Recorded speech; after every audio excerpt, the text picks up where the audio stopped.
One thing as well about film is that for every single shot that you take and you review. What I love about the film, that's what I've noticed, is that, man, you can't just show it straight away.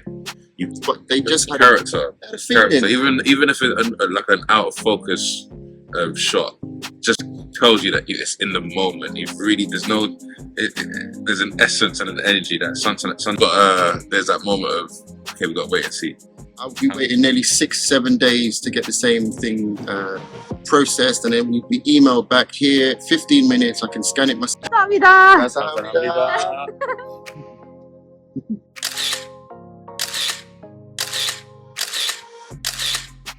Yeah. Hi everyone, my name's Jason. Yeah. And I'm Andrew, And and a lot of sort of experience. I did 10 years at BBC, freelance. I have my own company now, and you know, it affords me the ability to be able to come out here and film incredible content and tell incredible stories. I used to work in music, and I changed my career around just turning 30. So I've been in the game roughly 7 years, if give or take.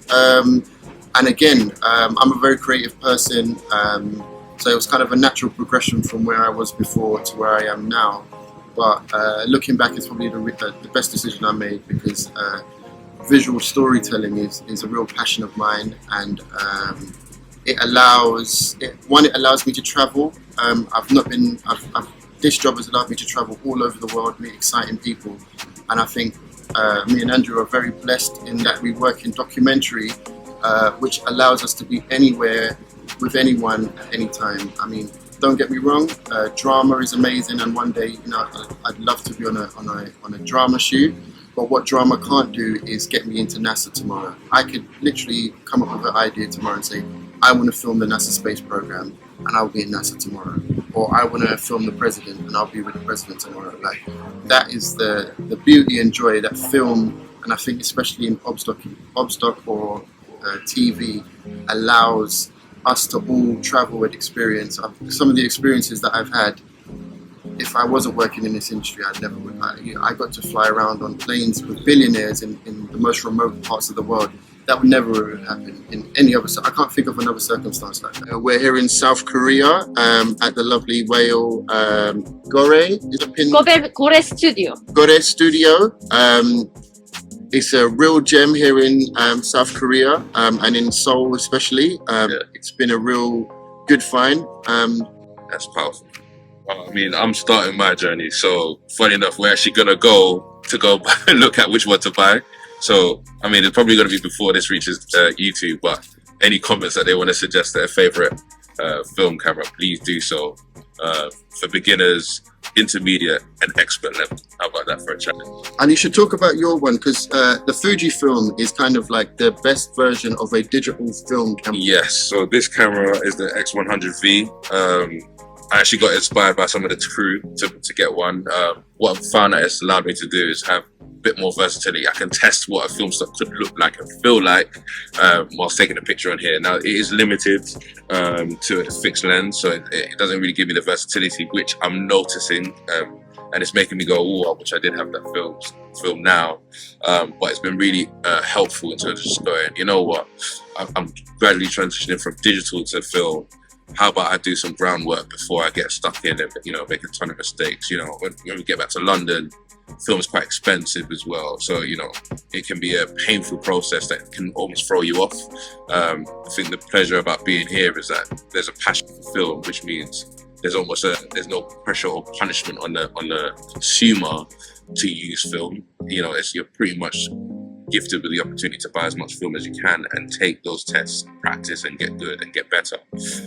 But this has been a great way to sort of start for me, and it's helped me go, oh, I see the potential, I see it, and I want it, so I'm going to go do it.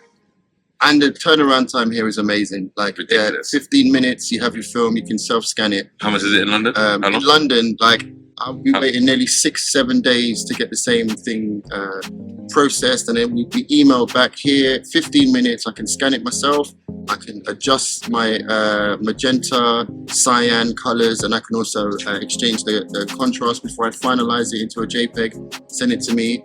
To get that type of service is crazy, and it's just a real pleasure to be here. When you start using film camera? Film? Oh, when did I start? Yeah.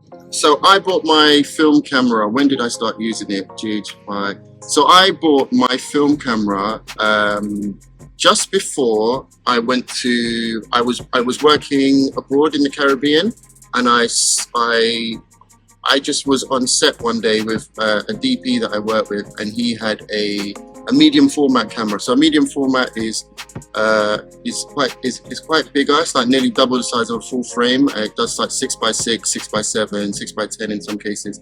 But a 35mm is what we kind of grade our basic image on, which we consider full frame. The reason why I bought it was because, again, I felt like I had a GH5 and I wasn't really taking any photos.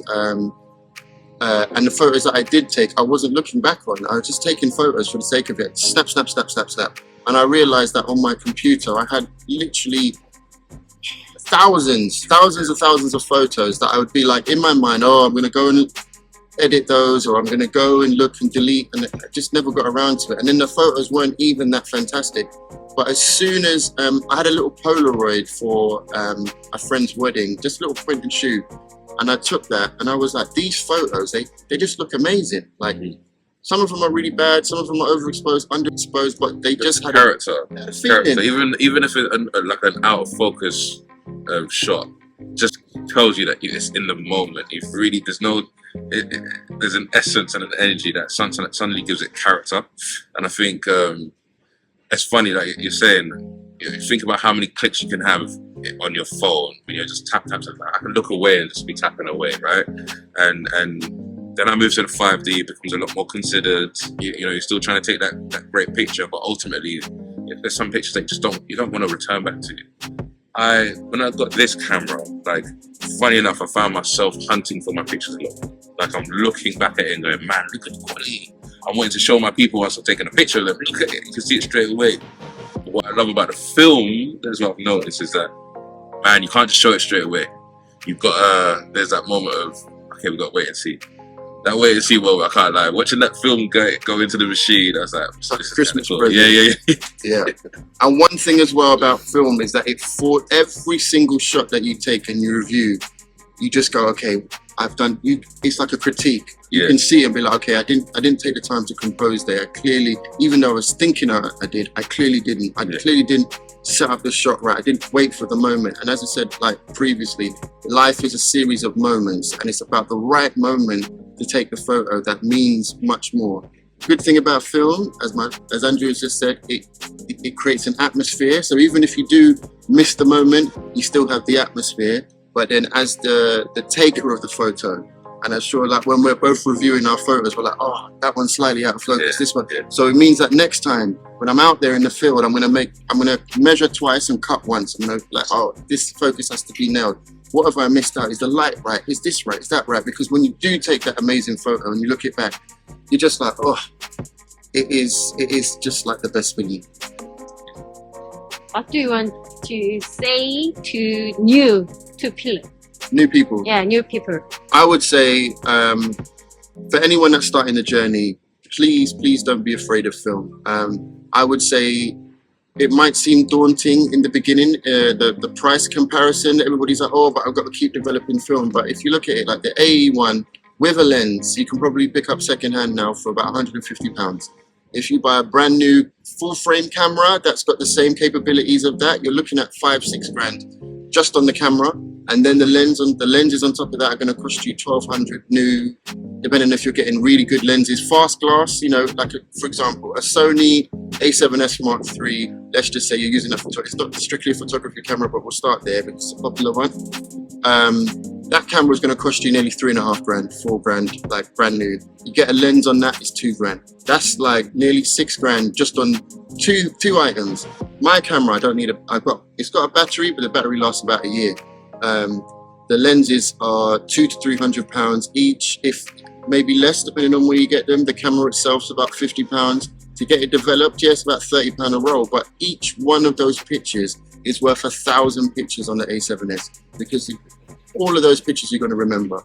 All of those pictures are going to mean something. And if you're taking photos and developing every day, then you're not really taking the time to take photos. You know, before I came to Korea, the first set of film that I developed was from when me and Andrew worked on a show back in the UK. And that was over like 7-8 months ago, because that is how long it takes me to go through each roll. Obviously, I'm blessed. We're in Korea, where it's literally 10 times cheaper to get the film. So it's a really good advantage for me to go out and test loads of film stock. So while I've been here, I've been like, you know what? I can take 10 rolls of film and it will cost me the same price as developing one in the UK. So I've been experimenting, but I would say to all newcomers, like, don't be daunted by it. Like, if you're about this photography and you're going to get a camera, just take the time, because that is all it is. It is a moment in time. Surround yourself by people that do film as well. That's what I've done. It's honestly, it's making the journey more enjoyable. Sometimes if you try to do these journeys by yourself, you know, doubt can creep in. Do you have the time? Do you have the energy? Are you going to want to pursue this after 2 months, 3 months? Keep people that are enthusiastic about this around you, and that keeps yourself motivated to pursue it as well. That's what I'd say. Thank you. Perfect. Thank you. Thanks, guys. Thanks for having us. Thank you so much. No worries. Thank you. Thank you. Okay.